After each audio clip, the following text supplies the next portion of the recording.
주님의 평강과 기쁨이 예배드리는 여러분 모두에게 함께하기를 소원합니다.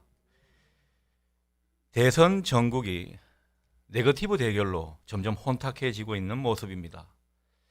역대 대선에서 봐왔던 시대 정신이나 또 정책 대결, 이런 모습은 거의 찾아보기가 힘든 지경입니다. 누군가는 이번 대선을 관음증 대선이라고 표현하더군요. 후보들의 사생활을 왜 자꾸 폭로해서 국민들이 본의 아니게 그걸 들여다봐야 하는가, 이런 어떤 불만에서 이런 말이 나온 것 같습니다. 그런 일 때문에 사람들이 얼마나 대립하며 쓸데없는 공방을 많이 하게 되는지 모릅니다. 국가적으로 엄청난 소모전이고 또 국민들 고달픈 삶을 외면하는 그런 모습들처럼 느껴집니다. 어쩔 수 없이 언론을 통해 보게 되는 그 대선 후보와 또 가족들의 부족하고 어두운 면들, 그런 것을 접하면서 우리 국민들의 마음도 점점 무겁고 어둡기만 한 것 같습니다. 우리가 사는 세상 날로 어두워져 가고 있습니다. 선하고 도덕적이고 존경할 만한 그런 지도자를 찾아보기 힘든 그런 현실처럼 우리가 사는 세상에는 점점 악하고 선하지 않은 그런 사람들이 많아지는 것 같다, 이런 느낌을 종종 받게 됩니다. 요즘 뉴스를 보면 사람들이 범죄하는 모습 보십시오. 훨씬 예전보다 악랄해지고 또 교활해졌습니다. 속이고 거짓말하면서 남의 눈에 피눈물 나게 하는 그런 사람들도 많아진 것 같고요. 사람들이 어떻게 저럴 수 있나, 이런 사건들도 자주 목격하게 됩니다. 여러분, 요즘 10대들 모습 보십시오. 우리가 생각하는 그런 청소년들의 모습이 아닙니다. 이 범죄하는, 비행하는 청소년들의 모습을 보노라면 조폭 영화의 장면이 연상됩니다. 그런 영화에서나 나올 법한 행동들을 서슴지 않고 모방해서 하고 있는 실정입니다. 자, 이런 세상이 되어가니 선량하게 살고 착하게 살아가고자 하는 그런 사람들의 마음이 점점 무거워집니다. 이런 악한 세상을 바라보면 자꾸 우리의 희망이 꺾이는 것 같은 그런 느낌도 받게 되는 것입니다. 오늘 본문의 시인도 우리가 읽었던 본문 앞부분의 내용을 보면요, 주위에 있는 악인들 때문에 굉장히 지쳐있고 또 낙심된 모습을 느낄 수가 있습니다.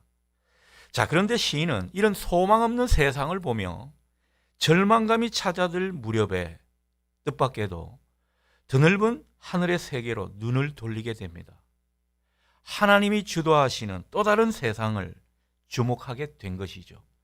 그런데 그 과정 가운데 그는 놀라운 고백을 하나님께 드리게 됩니다. 이 고백을 하는 것과 동시에 시인은 낙심하고 절망감을 느끼던 그 마음의 긴 어두운 터널을 비로소 빠져나오게 되었습니다. 실망하고 낙심하던 마음이 회복이 된 것이죠. 어두운 세상 가운데서 다시 희망을 가질 수 있게 되었습니다. 참 놀라운 일이 아닐 수 없습니다. 어떻게 이런 일이 있을 수 있나? 어떻게 시인은 그렇게 빠져나올 수 있었을까? 그런 생각이 듭니다. 그것은 다른 이유가 아니었습니다. 하나님께서 섭리하시는 그 세계에 눈을 뜬 것이죠. 그 가운데 하나님의 인자하심, 신실하심을 깨달았기 때문입니다. 그의 깨달음을 통한 고백을 한번 들여다보겠습니다. 5절 말씀입니다.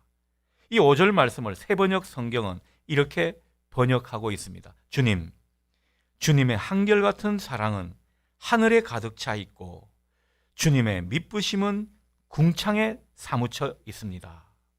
시인은 악한 세상을 바라보면서 힘들어하고 소망이 꺾이는 그런 순간이 있었는데 그 순간에 하나님의 품을 찾고 그리워했으며 마침내 대자연을 보면서 그 하나님의 품을 느꼈던 것입니다.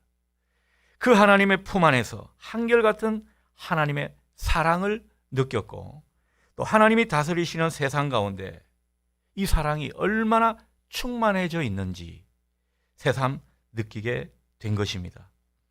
성실하게 우리 인생을 인도하시고 지도하시는 그 하나님의 신실하심, 이것을 그 가슴에 얼마나 사무치게 느꼈는지 모릅니다. 그래서 이런 고백을 하고 있죠. 주님의 미쁘심, 곧 주님의 신실하심은 궁창에 사무쳐 있습니다. 얼마나 그것이 사무쳐 올랐는지 이런 표현으로 노래하고 있는 것입니다. 그 한결같은 주님의 사랑과 신실하심이 우리 삶을 지탱해 주는 중요한 근거가 되는 것임을 깨달은 것입니다. 시인은 본문에서 이 깨달음을 여러 차례 고백하고 있죠. 오늘 이 5절뿐만 아니라 7절 상반절에도 보면 주님의 그 한결같은 사랑이 얼마나 값지냐, 얼마나 보배로운 것이냐 노래하고 있습니다. 10절 상반절에서는 주님의 한결같은 이 사랑을 베풀어 주십시오, 간절히 소원하고 있는 모습을 보입니다. 중요한 것은 이 모든 것이 7절 하반절처럼 주님의 날개 그늘, 곧 하나님의 품 안에 피했기 때문입니다. 하나님의 품을 인생의 피난처 삼은 덕분이라는 거죠. 여러분, 우리가 어렵고 힘들수록 하나님의 품을 그리워하는 이 모습이 있으면 좋겠습니다. 우리가 신앙할 때 때로는 이 모습이 부족할지 모릅니다. 그 하나님의 품을 그리워하면서 그 품에 안기고자 하는 그 간절함, 이게 우리의 예배의 정신이 되면 좋겠습니다. 우리가 하나님을 찾는 동기가 되어야 한다는 것이죠. 예배를 통해 하나님의 품을 느끼는 여러분 되시기를 소원합니다. 한 번씩 자연의 풍경 속에서, 아니면 남들이 오지 않는 그 시간에 홀로 예배당 가운데서 하나님의 품을 느껴보시기 바랍니다. 이런 체험이 얼마나 우리 신앙생활에 중요한 요소인지 모릅니다. 오늘 시인은 어디서 하나님의 품을 느낀 것 같습니까? 오늘 시를 보니까 하늘, 산들, 큰 바다, 강물, 이런 단어를 많이 쓰고 있는 것을 보면 아마도 시인은 대자연 속에서 하나님의 품을 느꼈던 모양입니다. 언젠가 저도 이래저래 마음이 무겁고 또 낙심되고 실망감이 찾아드는 그런 때가 있었습니다. 그래서 저는 바람이나 좀 쐬자 그렇게 생각하고 무작정 출발하다가 어느 높지 않은 산에 혼자 올라갔습니다.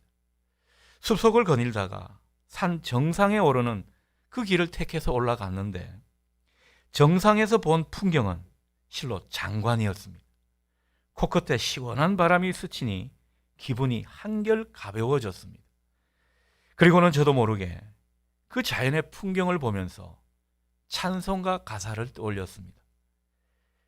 그 가사를 흥얼거리니까 얼마나 마음이 벅차올랐는지 모릅니다. 그 찬송이 바로 우리가 앞서 불렀던 찬송가 79장 주 하나님 지으신 모든 세계, 그 찬송입니다.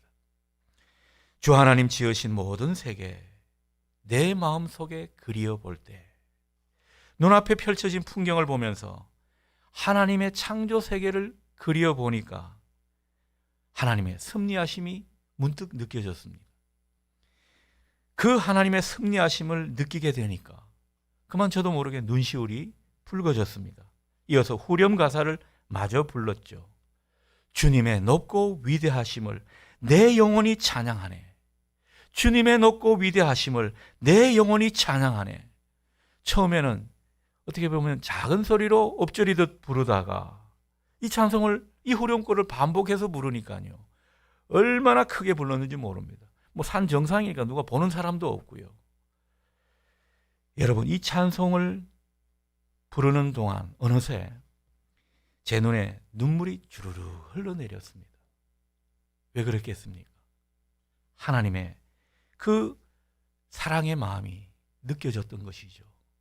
그리고 그 하나님의 터치가 제 마음속을 만져주시는 그런 체험을 하게 된 것입니다. 저도 모르는 새 하나님의 사랑이 제 속에 차오르는 그런 체험을 제가 했던 것입니다. 그때 알았습니다.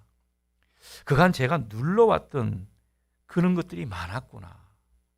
겉으로는 멀쩡했는데 참 내 자신이 힘들었구나. 어느새 우울한 감정을 내가 느끼고 있었구나. 이런 것들을 비로소 깨달았습니다. 그러나 놀라운 것은요, 그 힘든 마음, 그 우울한 기분을 우리 하나님께서 다 가시게 해 주셨다라는 것입니다. 상실한 제 마음에 하나님의 사랑을 채워 주셨다라는 거죠.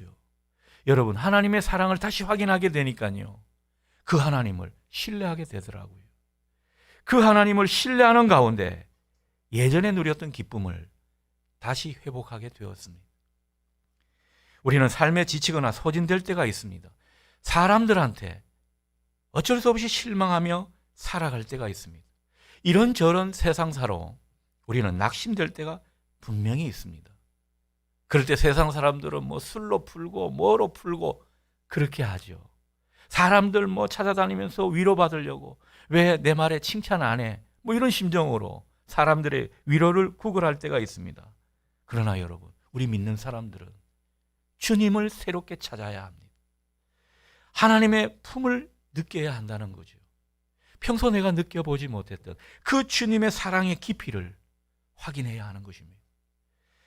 초자연적인 주님의 사랑을 체험하는 것, 우리 안에 나도 모르게 있었던 그 실망감, 분노, 우울한 기분을 가시게 하는 좋은 처방이 되는 것입니다.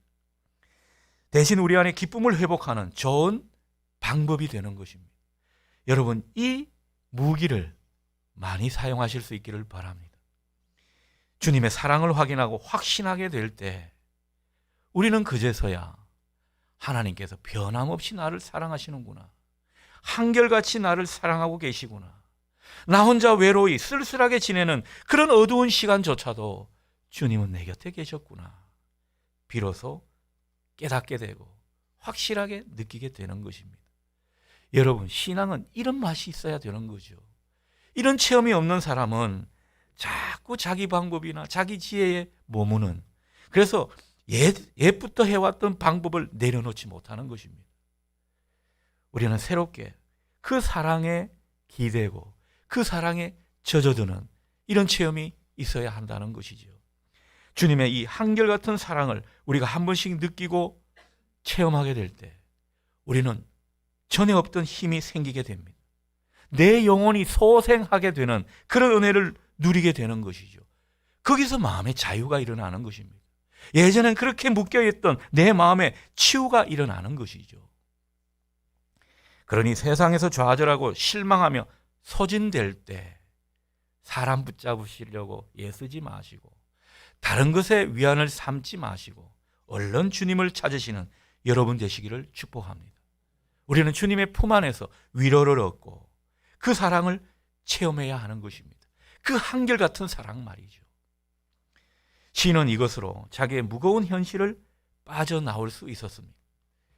우리가 어떤 일로 인생이 좀 구겨질 때도 있습니다. 정말 모양새 빠지는 그런 인생의 자리도 우리는 경험하곤 합니다. 우리 삶이 전보다 형편없다 생각될 때도 있습니다. 이럴 때마다 여러분, 우리를 향하신 그 하나님의 사랑을 느껴보시고 그 변치 않는 사랑을 주목하시고 그 사랑에 붙들리는 여러분 되시기를 바랍니다. 우리가 이 사랑에 확신이 있을 때 어두운 세상 가운데서도 소망을 가질 수 있는 것입니다. 우리의 소망은 하나님, 그리고 그 하나님의 변치 않는 사랑인 줄 믿으시기 바랍니다. 이 하나님의 신실하심과 한결같은 사랑에 눈을 뜬 사람은요, 이제 하나님의 의를 보게 됩니다. 6절 상반절 말씀 보십시오. 주의 의는 하나님의 산들과 같고 주의 심판은 큰 바다와 같으니이다. 하나님의 의로우심을 본문은 하나님의 산들 같다 이렇게 표현합니다. 재미있는 표현이죠. 세번역 성경으로 6절 상반절을 보면 이 하나님의 의로우심이 우람한 산줄기와 같다 이렇게 표현하고 있습니다. 여러분, 우람한 산줄기 뭐가 연상되십니까?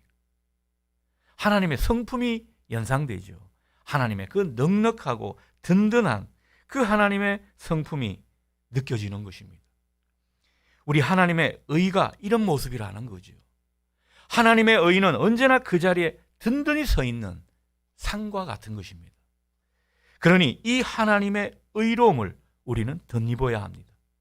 우리 인생이 불안합니까? 우리 인생이 흔들리고 있는 것 같습니까?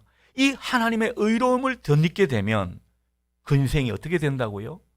우람한 산줄기 같은 그 산들의 모습을 하는 하나님 모습처럼 우리도 든든해진다는 것입니다. 삶의 평정심을 유지할 수 있다라는 거죠. 우리 삶에 하나님의 다스리심이 힘있게 펼쳐지는 그것을 확인하기 때문에 그렇습니다. 요즘은 코로나 우울증을 뜻하는 말인 코로나 블루, 한창 이 말이 유행하다가 이제는 그 말을 넘어서 코로나 블랙, 이 말이 또 유행한다고 하죠. 코로나 블랙이라는 말은 다른 게 아닙니다. 코로나19 사태가 장기화되면서 사람들이 우울감과 분노를 느끼던 그 수준을 넘어선다는 거죠. 이제는 암담함과 무기력함을 호소하는 그런 상태에 이르렀다. 그것을 두고 코로나 블랙이라고 말하기도 합니다. 블랙, 그러니까 얼마나 암담함이 느껴집니까? 깜깜하다는 거죠. 우리 미래가 정말 암흑같이 느껴지더라는 것입니다. 자, 이런 세태 사람들이 살고 있다 보니까요, 뭐 불평등도 많이 느끼고 웬만하면 이 불공정한 것을 많이 느끼게 되는 그런 시대에 우리가 살고 있습니다.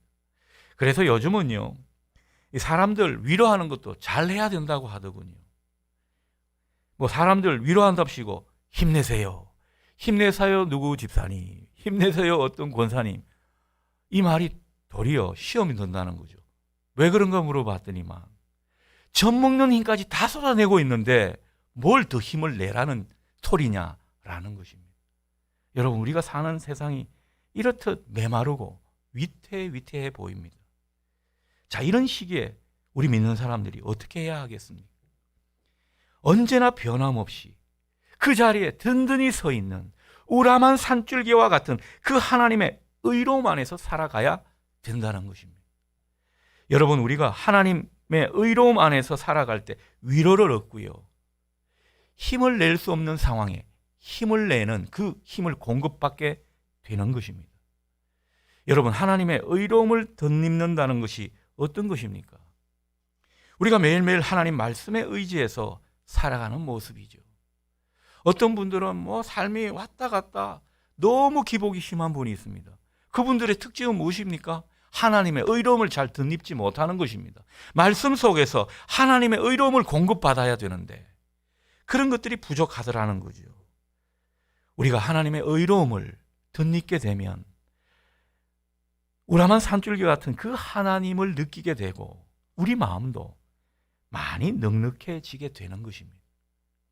일이 좀 잘 안 풀린다고 조급해하지도 않습니다. 일이 좀 잘 됐다고 헤헤거리면서 그렇게 가볍게 기뻐하는 그런 모습도 아닙니다. 뭔가 평정심 같은 이런 모습이 우리 가운데 생기더라는 것이죠. 저는 소원이 있습니다. 여러분들이 예배를 통해서 또 새롭게 시작한 아침 기도회를 통해서 하나님의 의로움을 덧입는 이런 모습일 수 있기를 축복합니다. 하나님의 뜻대로 사는 그 인생의 안정감, 그 삶의 든든함, 이런 것이 우리 인생의 열매가 되기를 소원한다는 것이죠. 여러분, 남보다 더 예배드리고 매일 기도회 한다고 해서 당장 집안 경제가 달라지는 것은 아닙니다. 우리 인생에 뭐 갑자기 좋은 일들이 막 우리에게 보이고 인생이 갑자기 펴지는 그런 모습도 아닙니다. 하지만 우리가 하나님의 의로움을 덧입고 살다 보면 왠지 모르게 인생이 든든해집니다. 인생의 두려움 같은 것이 점점 사라지게 되더라는 것이죠. 여러분에게 이 은혜가 있기를 소원합니다. 옛날에는 그렇게 자기 자신을 자책했습니다. 작은 실패에 내가 왜 그랬을까 머리를 쥐어뜯는, 작은 실수에 연연해하는 이런 모습이 있었는데 이런 것들도 벗어버리게 됩니다. 당당하게 되고 자기 자신을 스스로가 위로할 수 있는 이런 넉넉함이 우리에게 생기더라는 거죠. 하나님의 품을 느꼈기 때문입니다. 하나님의 그 품 안에서 하나님의 의로움을 덧입었기 때문에 이런 모습이 있더라는 것이죠. 그러니 여러분, 신앙하시면서 하나님의 의로움을 덧입겠다는 이 거룩한 열망이 여러분 가운데 불일 듯 일어날 수 있기를 축원합니다. 이게 중요하다는 거죠. 이 열망 가운데 하나님은 우람한 산줄기 같은 그 의로움으로 우리를 덧입혀 주시고 우리 생을 안정감 있게 마음에는 평정심을 가지면서 살아가도록 도우시는 것입니다. 자, 이렇게 하나님의 품 안에서 주님의 한결같은 사랑과 우리 삶을 든든하게 하는 그 하나님의 의로움을 덧입고 사는 사람, 이것만 해도 은혜고 좋은데 하나님은 여기에다가 축복의 말씀을 덧붙여 주십니다. 8절 보시겠습니다.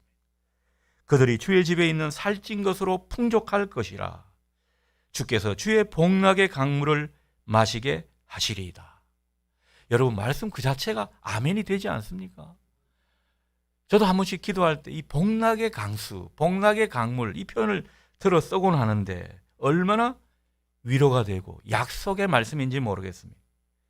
하나님께서 그들에게 당신의 집에 있는 기름진 것으로 배불리 먹게 해주시겠다 말씀하고 계십니다. 하나님께서 주시는 복락의 강물을 마시도록 해주시겠다, 우리에게 말씀하고 있는 것입니다. 구체적으로 이것이 뭘 의미하고 내 인생사에 적용해보면 어떤 것을 약속하시는 것인지 우리가 그것은 다 알지는 못해도 이 약속의 말씀은 듣기만 해도 좋습니다. 우리 마음을 푸근하게 하고 우리 입가에 웃음이 돋게 만드는 것입니다. 여러분, 우리를 풍족하게 한다고 하시지 않습니까? 복락의 강물을 마시게 하신다고 우리에게 분명히 약속해 주고 계시는 것입니다. 이 말씀을 붙드시고 이 말씀이 여러분 심령 가운데 자리를 잡아서 전보다 무척 환해지는 여러분의 마음이 될 수 있기를 축복합니다. 이렇듯 하나님의 한결같은 사랑과 우리 삶을 든든하게 하시는 그 하나님의 의를 덧입고 사는 사람들, 하나님께서 우리에게 얼마나 힘을 주시는지 모릅니다. 어떤 힘이 있는가? 이런 사람은요, 하나님의 그 사랑과 의로움을 믿고 소망하는 그 가운데 두려움 없이 우리의 미래를 개척해서 나갈 수 있는 것입니다. 그 미래를 자신하게 되는 것이죠. 하나님의 사랑과 축복을 신뢰하기 때문에 이런 모습이 있더라는 것이죠. 이런 사람은요, 이제는 어떤 놀랄 만한 일이 다가온다 해도 놀라지 않습니다. 비록 어떤 일이 우리를 넘어뜨린다 해도 그 자리에서 툭툭 털고 일어서게 되는 것입니다. 예전에는 주저앉았는데 툭툭 털고 일어나서 다시 앞으로 나아가게 되는 것이죠. 이 힘을 공급받을 수 있기를 바랍니다. 그래서 믿음 있는 사람을, 참 믿음 있는 사람을 저력이 있는 사람이라 표현하는 것입니다. 믿음의 저력이 있는 사람으로 살아가실 수 있기를 바랍니다. 그래서 다들 안 된다고 말할 때 믿음의 저력이 있는 사람들은 되게 하는 것입니다. 못 버티고 넘어질 거라고 하는 그때에 우뚝 다시 일어서는 이런 모습을 보이게 되는 것이죠. 그렇게 하면 망한다, 그렇게 사람들이 말할 때 망하는 게 아니라 흥하는 모습을 보여주는 것입니다. 믿음의 저력이 있는 사람이 이런 모습을 보여주게 되는 것이죠. 이 모든 일은 우리에게 미래에 대한 희망을 주시는 그 하나님을 향한 신뢰 때문에 믿음의 저력이 생기는 것입니다. 오늘 우리 미래를 밝게 하시고 희망을 주시는 그 하나님을 향한 신뢰가 불일 듯 일어나는 우리 모두 될 수 있기를 소원합니다. 예레미야 29장 11절 말씀은 이렇게 우리에게 전하고 있습니다. 너희를 향한 나의 생각을 내가 아나니 평안이요 재앙이 아니니라. 너희에게 미래와 희망을 주는 것이니라. 아멘. 여러분, 왜 아멘 안 하십니까? 정말 아멘이 되는 말씀 아닙니까? 우리가 생각할 때, 우리가 볼 때는 평안이 아니죠. 재앙입니다. 그런데 하나님은 그게 아니라는 거예요. 우리의 미래의 희망을 하나님은 약속하고 계시더라는 것입니다. 오늘 이 말씀을 약속의 말씀으로 붙으시기를 바랍니다. 우리를 향한 하나님의 생각을 아시는 여러분 되시기를 소원합니다. 오늘 본문 9절은 이런 우리의 확신을 더해주는 말씀을 또 하고 계십니다. 진실로 생명의 원천이 주께 있사오니 주의 빛 안에서 우리가 빛을 보리이다. 아멘. 아멘에 인색하시군요. 여러분, 새번역 성경은 구절 말씀을 이렇게 번역하고 있습니다. 생명의 샘이 주님께 있습니다. 우리가 주님의 빛을 받아 환히 열린 미래를 봅니다. 아멘. 여러분, 우리가 환히 열린 미래를 볼 수 있는 것은 주님의 빛을 받았기 때문입니다. 생명의 샘은 주님께 있습니다. 하나님이 우리 생명의 원천이십니다. 그분이 복락의 원천이시라는 거죠. 그분의 빛을 받아야 한다는 겁니다. 그럴 때 우리의 미래는 환하게 열린 것을 보게 된다는 것이죠. 이런 영안이 오늘 이 아침 여러분에게 열리기를 소원합니다. 하나님을 신뢰하고 하나님께 희망을 두는 사람은 복락의 강수를 마시는 것뿐만 아니라 주님의 빛을 받아 환히 열린 미래를 내다보는 것입니다. 우리는 어떻게 보면 좁은 현실만 보고 거기에 갇혀 살고 있는지 모릅니다. 그러니 마음도 좁아지죠. 그러나 우리를 인도하시는 그 하나님이 보여주시는 환히 열린 미래를 여러분이 내다보신다면 얼마나 마음이 확장되겠습니까? 얼마나 넉넉해지겠습니까? 사람들한테도 넉넉한 품을 여러분들이 보여줄 수 있다 믿습니다. 우리가 하나님을 제대로 체험하지 못하니까 기독교인들이 속이 좁은 기독교인이 되고 넉넉한 모습을 보여주지 못하는 것입니다. 점점 세상에 낙심하게 되고 사람들한테 실망하게 되십니까? 뭔가 사는 데 있어서 암담하고 희망의 불빛이 꺼지는 것 같습니까? 주님의 빛을 받으시기 바랍니다. 주님의 사랑의 빛, 주님의 생명의 빛, 주님의 의의 빛을 받으십시오. 그 빛 안에서 우리는 우리의 미래가 환하게 열린 것을 보게 될 것입니다. 그 속에서 우리가 얼마나 기뻐하겠습니까?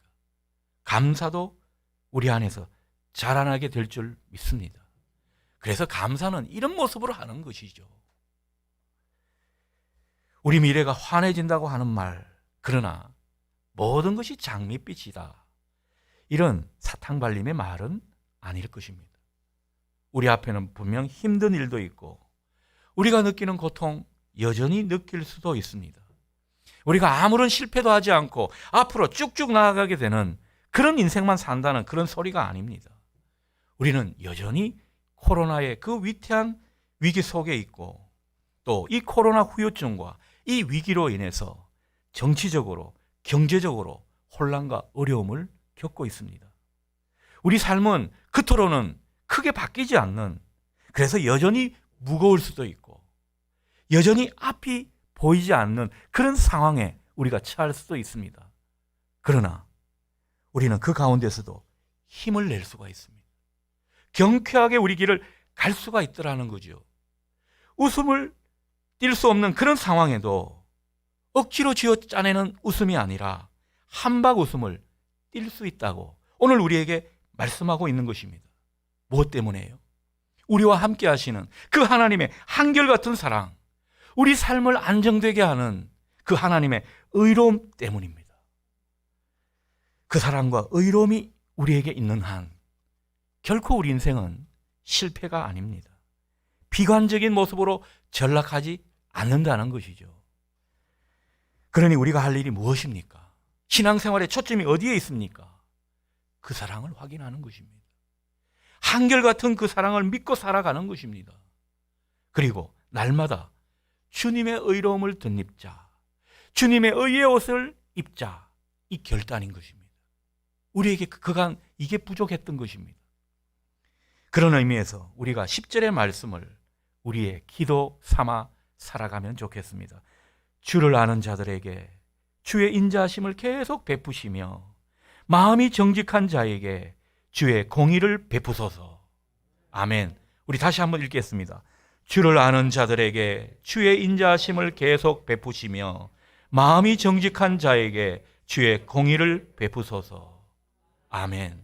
하나님의 그 한결같은 사랑과 의를 변함없이 베풀어 주십시오. 그래야 우리가 이 어두운 세상 가운데 제대로 살 수 있습니다. 이런 고백의 기도가 되겠습니다. 이 기도로 우리는 날마다 하나님의 복락의 강물을 마실 수 있고 하나님의 그 사랑과 의로움을 덧입으면서 우리 앞에 놓인 그 환하게 비춰진 미래를 향해 걸어갈 수 있는 것입니다. 이 은혜가, 이 모습으로 주님과 동행하는 그 은혜가 여러분 가운데 있기를 축원합니다. 아멘.